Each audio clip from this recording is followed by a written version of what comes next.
Hello, welcome back to Buckle Up. My name's Jasper. I'm here in Northumberland with the newly facelifted Kia EV6 to see if the facelift has made it even better.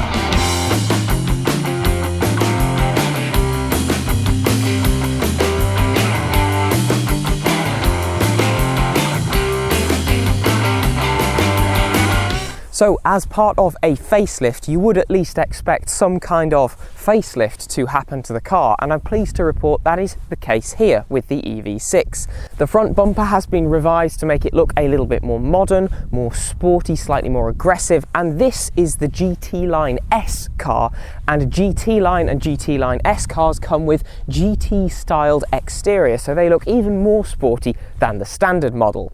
The facelifted EV6 has now got Kia's Starlight style headlamp styling, so you've got these lovely, beautiful flowing LED daytime running lights and lovely headlamp clusters, full LED lighting of course on this car. You've got your Kia script across the front of the car, a camera and some active aerodynamic flaps to alter your cooling intake for better driving efficiency. I absolutely love the styling on these front bumpers, some very deep recesses and very angular, aggressive looking grooving.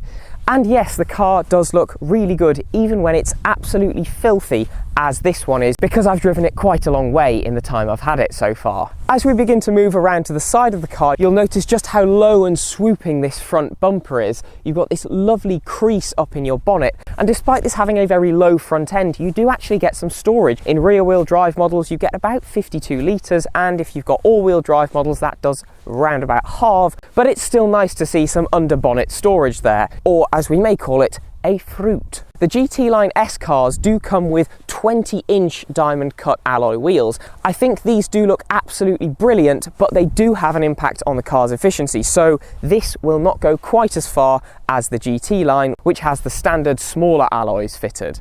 As we work our way down the side, you'll see a very angular, swooping wing mirror. This is contrast black plastic to this quite nice wolf grey, vaguely metallic flaked paintwork. You've got a black windscreen surround, and that works nicely with those mirrors. You've got pop-out door handles on the GT Line S. These are electronically operated. On the other cars you have to push them out. Blanked in B-pillar, and you've got a sunroof. Same electronic door handles for your rear doors, and you've got privacy glass in these, and then this sculpting along the bottom of the car does look really quite nice. Side reflector, and then that peels up into a massive light bar that goes across the entire back of the car. And back here you've got your charging flap in this rear corner.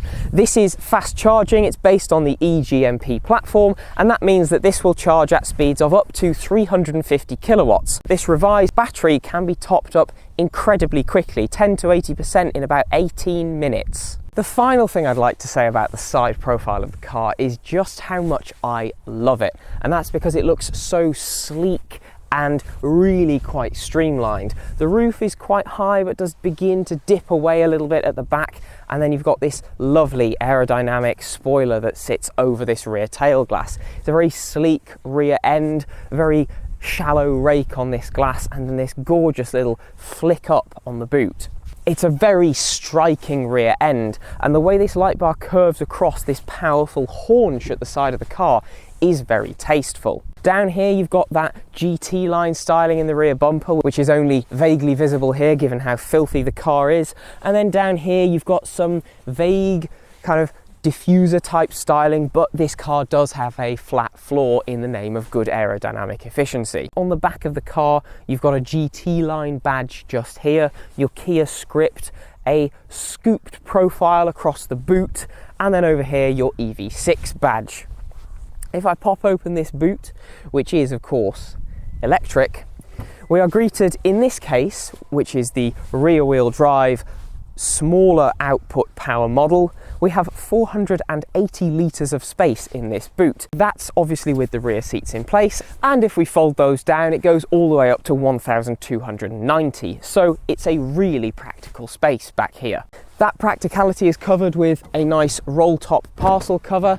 You can adjust the position that's in depending on how reclined you want the rear seats, which you can also fold down using levers in the boot. They fold in a 60/40 configuration, but you do have a small passage for through loading in that central seat. Back here you've got 4 tie down points, a 12-volt socket. You can bring that parcel shelf back, or you can store it under the boot floor, where you do also have a smidge more storage. You've got a very shallow loading lip, and it's a fantastically boxy space. However, you've got to be conscious of how tall the object is, because obviously with that lovely raked profile at the back of the car, it's not the tallest of boots at the back end. Okay, let's talk back seats, which in the EV6 are a spacious place to be. Now, all of the trim levels of the EV6 get unique upholstery on the interior, and this being the GT Line S, I've got a mixture of faux leather and lovely Alcantara on these seats. This is contrast. I've got black Alcantara, white faux leather, black faux leather in the centre. I've got an armrest which is wrapped in the faux leather with a pair of cup holders in the centre of it. That's got the aforementioned through loading, which is a small hatch, but it's enough to get something like a set of skis through. Practicality doesn't stop there, of course. You've got large bins in the backs of both of the front seats and USB Type-C charging slots in both of those seats as well. Nothing down here in the centre console, but what you will notice is a fantastic amount of space back here. And that's because the floor in this EV6 is literally completely flat. In the door cards, I've got cup holders down here, which will take a reusable bottle of water. That is snug, and you won't get something like a coffee cup in there. The outer seats in this have both got 2-stage heated seating, and then the door card is a lovely mixture of that faux leather, some lovely textured plastics, and then, yeah, it's hard at the top, but it does look and feel pretty nice. You've got an air vent in the B pillar, which you can direct airflow at yourself with, and then the headrests and everything else back here are all very comfortable. You'll also notice that I'm not particularly short for space, and that's because, well, I'm behind my own driver's position, but I am quite short. However, I have had somebody in the back of this car who is about 6 feet tall, and they've been completely comfortable. The only slight issue you get with some EVs, and it's kind of the case here, is that because of that flat floor and the batteries being underneath it, your feet are raised just a little bit too high, so you do kind of need to tuck them under this seat, which, if the driver's got in its lowest position, might be a little bit tricky. Headroom is really good for me at the height of 173 centimetres or 5'7", but even somebody who's 6 feet tall or about 182 centimetres should be completely fine back here for space. Widthways, it's pretty good, and the central seat isn't even raised, so that means that if you do need to get 3 adults back here, you should be able to. You do have ISOFIX points on both of the outer seats, and the seat will literally just clip into them because the bars are very accessible. There's no stupid covers or zips to deal with. They are just there for you to clip your child seat into. Let's see what the front's like. What? You want to know about the front seats? Oh, right, alright, sorry. I was just enjoying the relaxation mode that comes as standard on the GT Line or GT Line S models, which just means that if I press this little rocker switch down here, it'll put this seat all the way back and recline it all the way for me to just essentially relax in. The front seats are electrically adjustable in basically any way you could conceivably think, including lumbar support, and that coupled with the electrically adjustable steering column means that it's very easy to find a comfortable driving position in here. The front, in terms of its design and layout, is very similar to the back, so you've got the same lovely contrast faux leather materials, the same lovely Alcantara on the seats with contrast between the dark sections and the lighter piping and faux leather. The headrests are very comfortable, and the seats, of course, themselves are very comfortable too.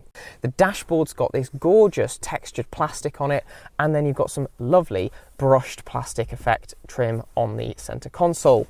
Back here you've got the same textured plastic mesh as the lid for your large cubby in the centre console. That's very deep.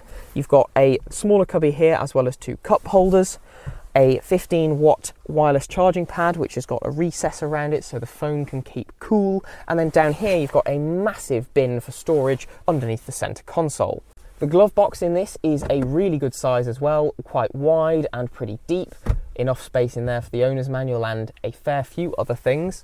And then you've got a range of places to charge things up as well. So down here I've got a USB Type-C port and a second one that can be chosen to either charge or connect your smartphone into the infotainment system, but you don't need to use that because you've got wireless Apple CarPlay and wireless Android Auto fitted as standard to all trim levels of the EV6. On the very bottom of this centre console, you've got a third USB Type-C port and a 12-volt socket. You do also have vehicle-to-load capability with this car, and that means you've got a 3-pin socket in between the seats in the back, and you've also got an adapter you can plug into your charging socket and pull power from there. A final point of practicality is that this reusable bottle of water does fit nicely in the door cards, which are felt lined down here, so you've got a multitude of places to store all of your possessions. The design language in here is really nice. It's very open, flowing, and you've got touch sensitive buttons for your heated and ventilated front seats and heated steering wheel in this center console, a lovely rotary shift selector with park being a button in the center, and then you've got quick buttons to access your parking system, auto hold, and your parking sensors down here. Now, the infotainment system is Kia's lovely pair of slightly curved 12.3-inch digital screens, and your center infotainment screen is really slick. The menus are dead easy to swipe through and everything kind of makes sense.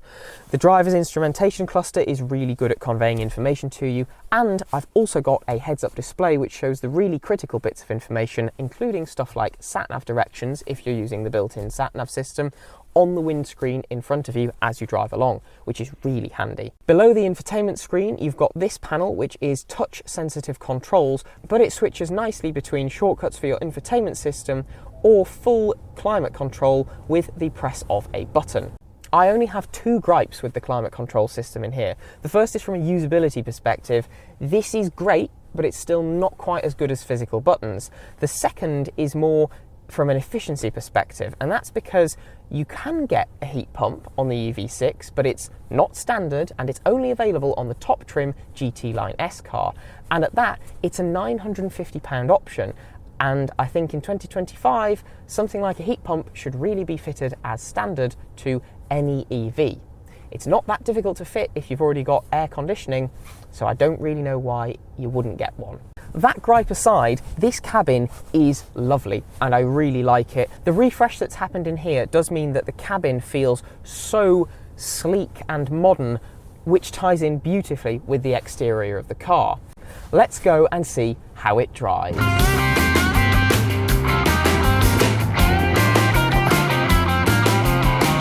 When it comes to driving the EV6, let's get that EV bit out of the way to begin with. It is, after all, in the name of the car. So, this is the single motor rear wheel drive powertrain. You do have an all-wheel drive option, but in this I've got a single motor on the rear axle, and that produces at its peak 225 PS and 350 Newton meters of torque, both of which are respectable numbers, and that means the EV6 rear-wheel drive will go from 0 to 62 miles an hour in 7.7 seconds. That's what I'd describe as fast enough, but it's by no means sports car type performance.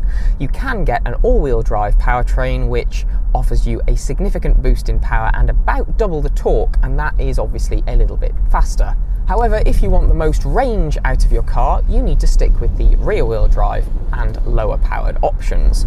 The 84 kilowatt hour battery pack in this allows you 347 miles of range according to the WLTP cycle, and that relies on you getting 3.7 miles per kilowatt hour, which isn't that much, and also in my normal driving circumstances I've not seen that kind of efficiency.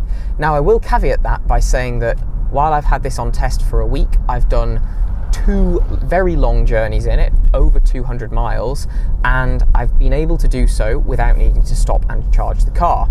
Now, the range at a full charge has shown at around 235 to 240 something miles, which is actually okay given it's been just above freezing for most of the week I've had this car, so low temperatures, and it's been mainly motorway driving, which of course does impact your efficiency, because on a motorway you will maybe see 2.3 miles per kilowatt hour, not 3.7 if you're driving at 70 miles an hour.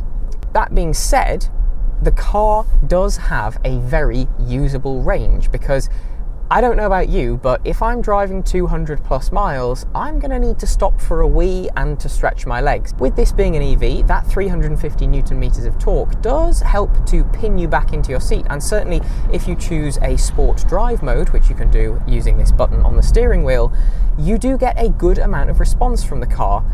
Equally, the regenerative braking is nice and strong, and you can adjust the level of regen using the paddles behind the wheel.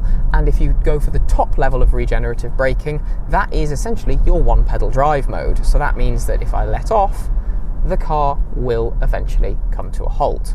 This means that in city driving, you can just modulate your speed and allow the car to stop itself using just your right foot on the throttle pedal. You don't have to reach for the brake.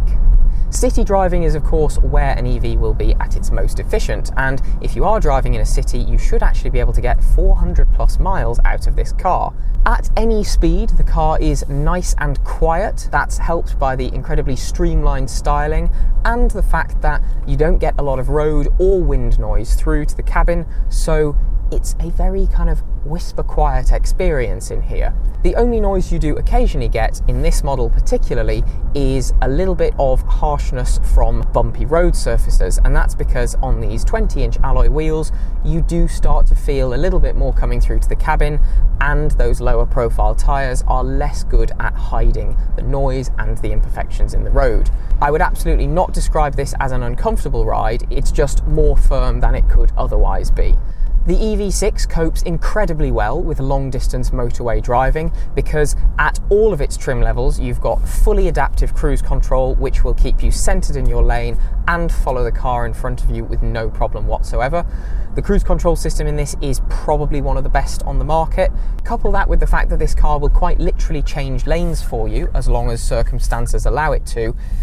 It means that it's very easy to drive long distance. The driving experience is definitely very planted, but it's not one where you feel a great deal coming through to the cabin, whether that's from the steering or the chassis.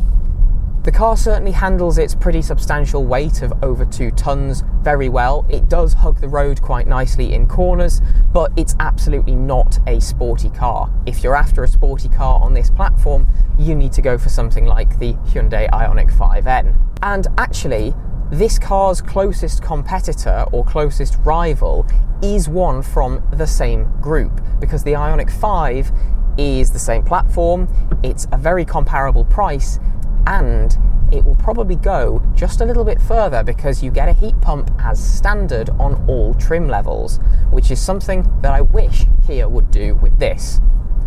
I can very easily recommend this car because it drives very nicely, it will just soak up miles, it's very comfortable, so I do really like how this car drives.